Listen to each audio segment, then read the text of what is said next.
Have you ever felt deep in your bones that you were just different? Not in a boastful way, mind you, but in a quiet, sometimes lonely way. Like you're an observer from behind a one-way mirror, watching a world you're supposed to be a part of, but feeling a million miles away from its core? You see the hidden pains in a stranger's smile. You feel the unspoken tension in a room the moment you walk in. You're overwhelmed by a drive to make things right, to heal, to connect on a level that most people don't even seem to know exists. And if you've ever wondered, why me? Why do I feel things so intensely? Why does it feel like I'm carrying a weight no one else can see? Well, what if I told you that this isn't a burden? What if it's actually a gift? A rare, profound, and deeply spiritual endowment that is bestowed upon less than 1% of the population. We're talking about the INFJ personality type, the advocate, the mystic, the confidant. And today we're diving deep into the incredible, unique, and yes, what some might call God-given attributes that set these rare souls apart. This isn't just about personality theory, it's about understanding a divine blueprint.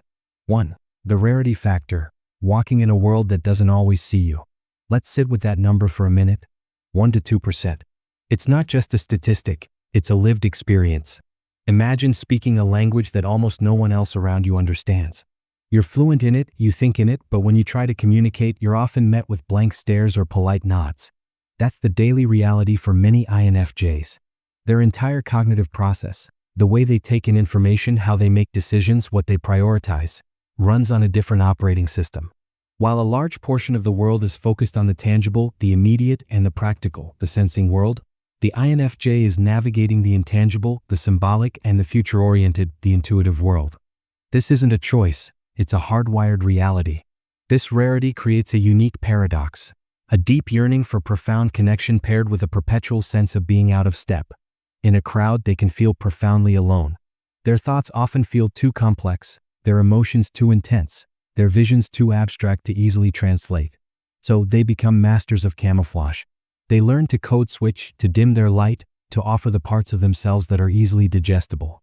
They become the quiet listener at the party, the thoughtful colleague who remembers everyone's birthday, the friend who asks the questions but rarely reveals the depths of their own inner turmoil.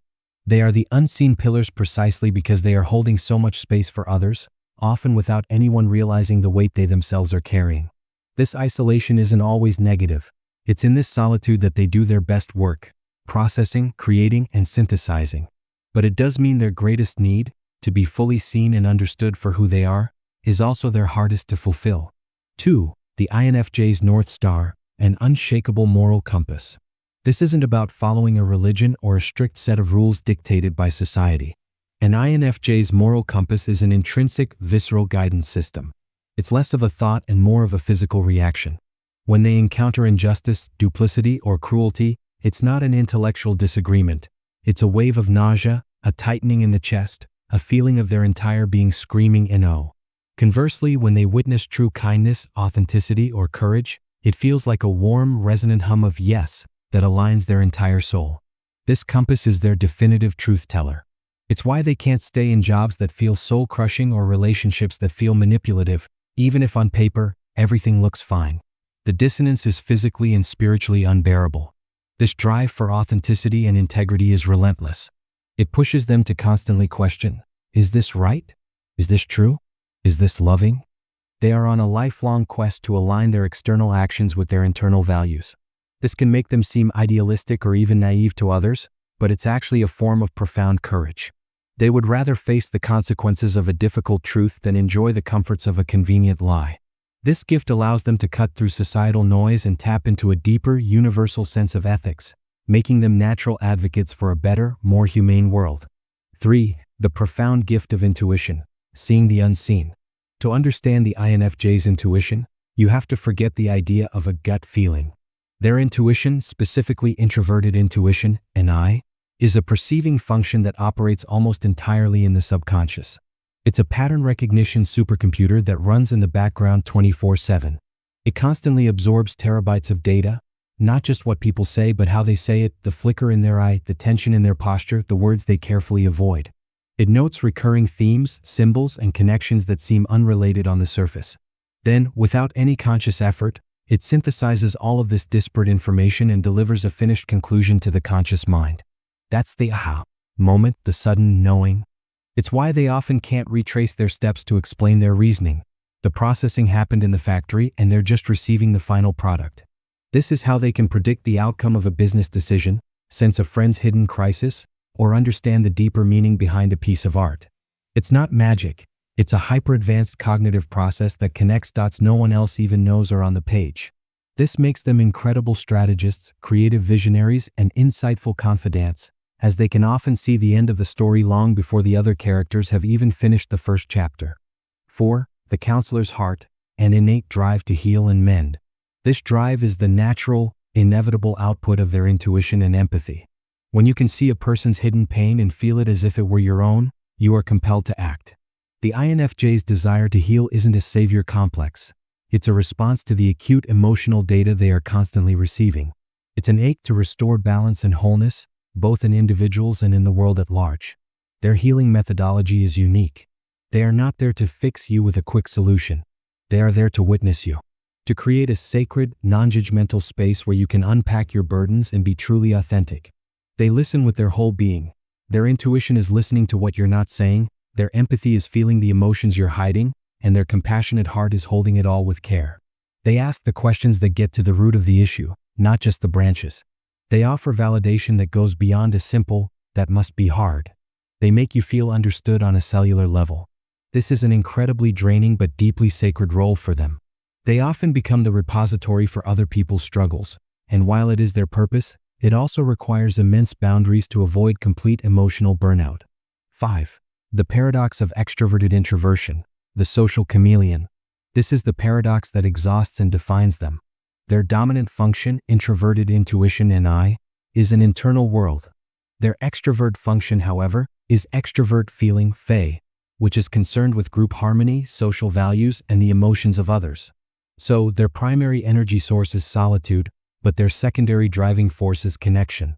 This creates a powerful push-pull dynamic. In social settings, their fey takes the wheel. They become incredibly adept at reading the room and molding their energy to foster harmony and make others feel comfortable. They can be engaging, charismatic, and deeply attentive. They become the social glue. But here's the catch. This performance is energetically expensive. They are not drawing energy from the interaction. They are spending their limited internal reserves to fuel it. It's like running a generator. Eventually, it runs out of gas. The social chameleon then needs to retreat back into its natural habitat, solitude, to shut down the extrovert function and recharge the introverted one. This is why they can be the life of the party for a short, brilliant burst and then need days of silence to recover. It's not that they dislike people. They are deeply people-oriented. They just connect with them in a way that is profoundly draining on their system.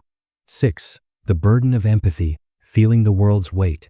For many personality types, empathy is cognitive. They can understand another person's perspective. For the INFJ, empathy is affective. They experience the emotions of others as if they were their own. Their extrovert feeling, fey, doesn't just observe external emotions, it merges with them. Their personal energy field is highly porous with weak boundaries. This means walking into a tense family gathering can leave them feeling agitated and anxious, even if they weren't involved in the argument. Watching the news can be a genuinely traumatic experience, as they don't just see a tragedy in a foreign country. They feel the grief, the fear, and the despair. It's a constant, low-grade hum of the world's suffering in the background of their psyche. This is why they are so prone to overwhelm and need so much time alone. Solitude isn't a preference. It's a necessity for emotional survival. It's the only place where they can disentangle their own feelings from the tidal wave of external emotions they've absorbed throughout the day. This burden is the price of their profound compassion. It's what allows them to connect with such depth, but it also means they carry a weight that is invisible and often unimaginable to everyone else. 7. The futuristic visionary, a glimpse of what could be. The INFJ mind doesn't operate on a linear timeline. It's less a straight road and more a sprawling, multidimensional map where every present moment decision branches off into countless potential futures. Their dominant introverted intuition, and I, is a relentless pattern completion engine. It's like their subconscious is always running simulations, taking the raw data of the present, a person's habits, a company's culture, a society's trends, and projecting it forward to its most probable and often its most ideal conclusion.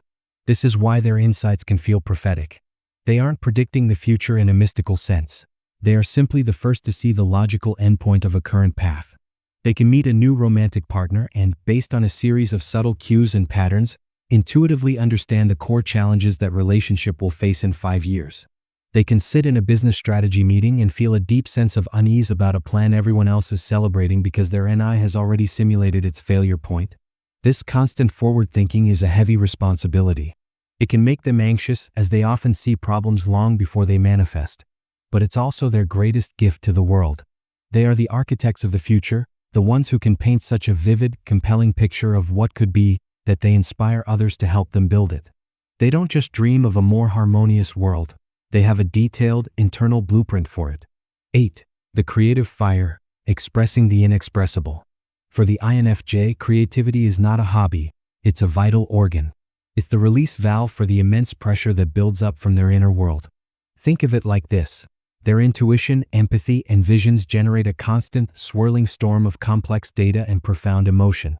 This can't just stay locked inside.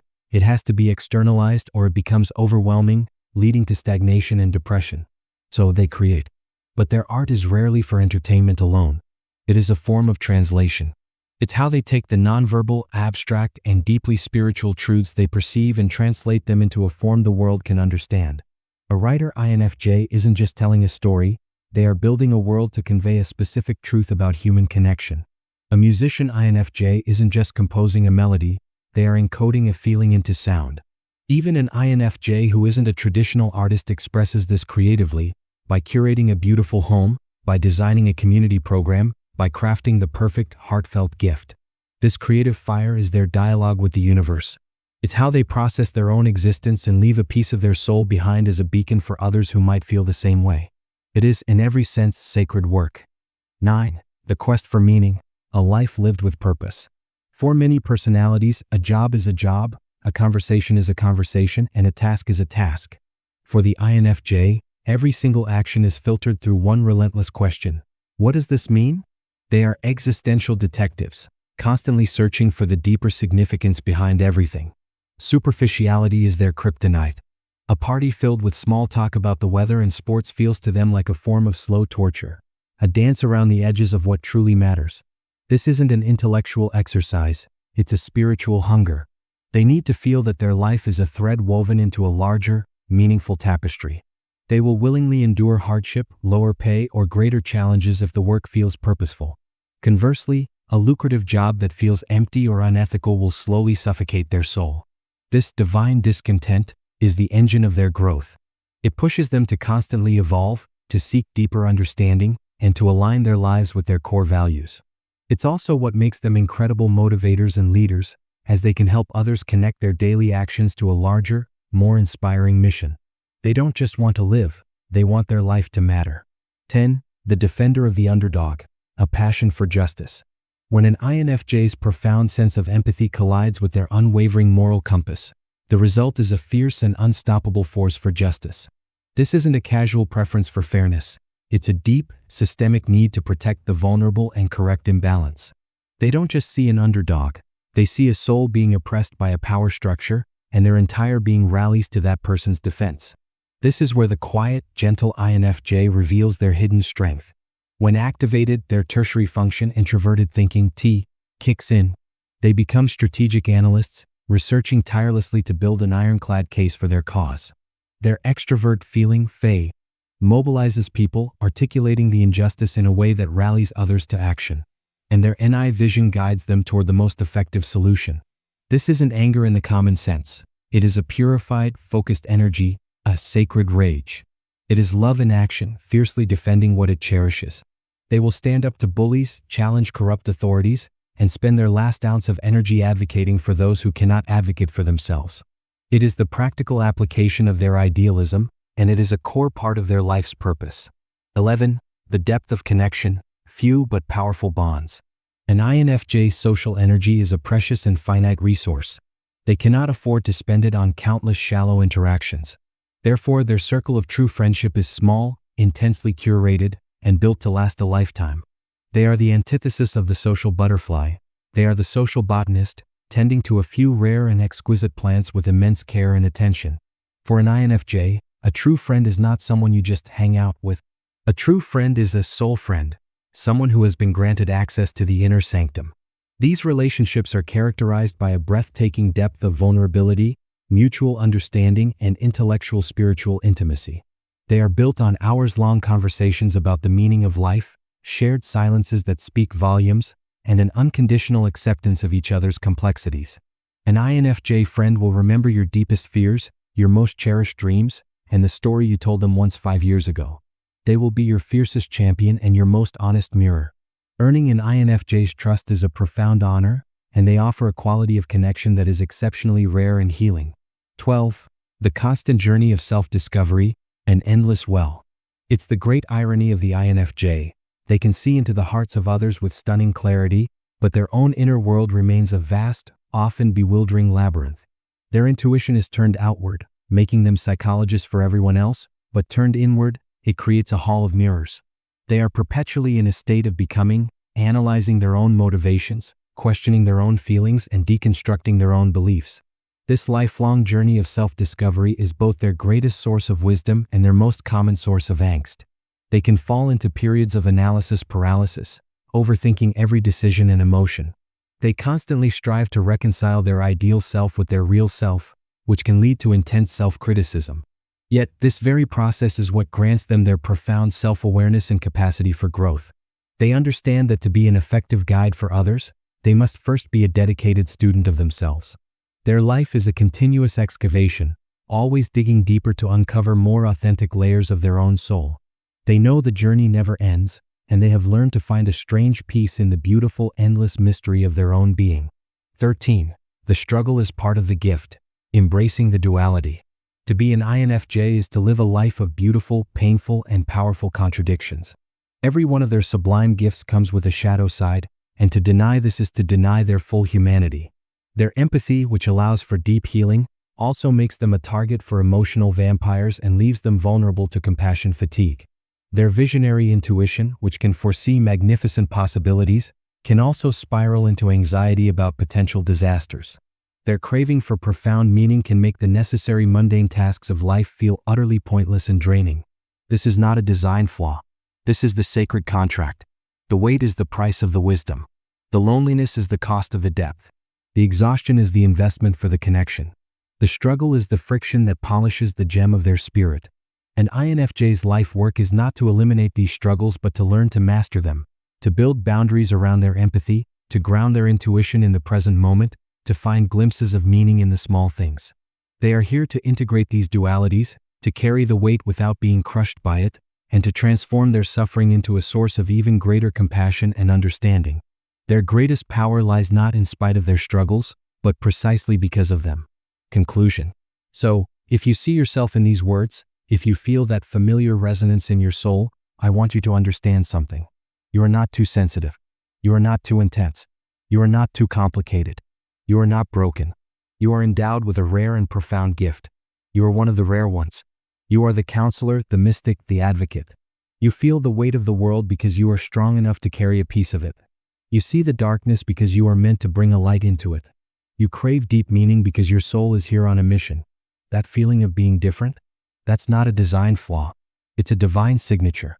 It's what God, the universe, source, whatever you choose to call it, only gives to the rare ones. It's a sacred trust. Your job is not to hide it or apologize for it. Your job is to protect it, to nurture it, and most importantly, to courageously, unapologetically share it with a world that desperately needs what only you can offer. The world needs its healers. The world needs its visionaries. The world needs you.